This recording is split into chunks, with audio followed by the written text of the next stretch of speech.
تو لمبے میں جو میرا اصلی ہوم ٹاؤن ہے 200 سال سے طوائفوں کا محلہ چل رہا ہے. آج وہ سارا محلہ توبہ کر کے بیٹھا ہوا ہے. صرف 10 سال کی محنت. میں نے ان کو جا کے بیٹی بنایا. میں کہ تم سب میری بیٹیاں ہو. اسی ایک لفظ نے ان کے آنسوں کیا ہچکیاں بجا دی کہ مولانا صاحب سانوں تو ساڈے پیو نہیں آتے, تو ساڈی بیٹی ہیں, تسی مولانا ہو کے آخر ہو, تسی میری بیٹیاں ہو. اس عزت نے ان سے توبہ کرواتی. میں نے ان کے وظیفے مقرر کیے. ایسے وظیفے نہیں ہیں کہ وہ بیچاری آسانی سے کھا سکیں کہ بیٹیوں تم گھر بیٹھ جاؤ اور دال روٹی کھا سکتے ہو, اس سے زیادہ بھی میری بھی اوقات نہیں ہے.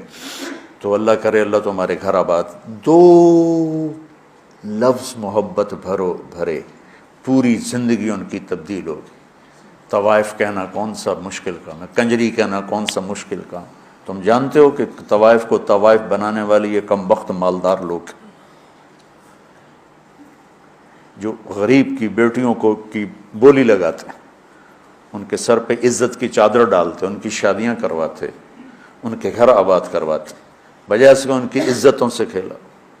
اگر تم کبھی طوائفوں کی کہانیاں سنو تمہارے کلیجے پھٹ جائیں.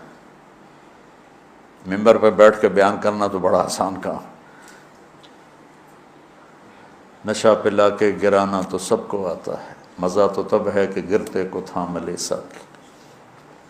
میں جب طوائفوں کے بازار گیا تو مجھے پتہ چلا کہ کتنا مظلوم طبقہ ہے. یہ غریب کی بیٹی پیٹ کی آگ بجھانے کے لیے جسم بیچتی ہے اور اس کے ماتھے پہ طوائف کا داغ لگتا ہے, اور اس بدبخت ذمہ دار پر چودھری کا پیسے ہی تاج سجا رہتا ہے جس نے راتوں کو جا کر اس کی عزت کے سودے کیے. اس کی شادی بھی کروا سکتا تھا.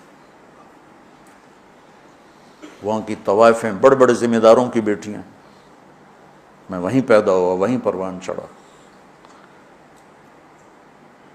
تو اگر میں بھی ان سے نفرت کرتا, اگر ان 300 میں 100 ہی پکی ہو گئیں, ایک بھی ہو گئی, تو میری ساری 50 سال کی تبلیغ ایک طرف اور ایک طوائف کا توبہ کر لینا ایک طرف.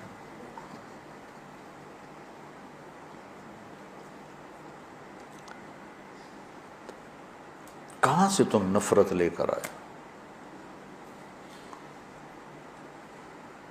دکاندار گاہکوں سے نفرت شروع کر دے, دکان چلے گی اس کی. طبیب مریضوں سے نفرت کرے, کلینک چلے گا اس کا. تم کیسے بے وقوف اہل حق ہو جو اپنے آپ کو صحیح بھی کہتے اور جو غلط ہیں ان سے نفرت بھی کرتے. انہیں جہنم سے بچاؤ, ان کی جنت کا راستہ ڈھونڈو.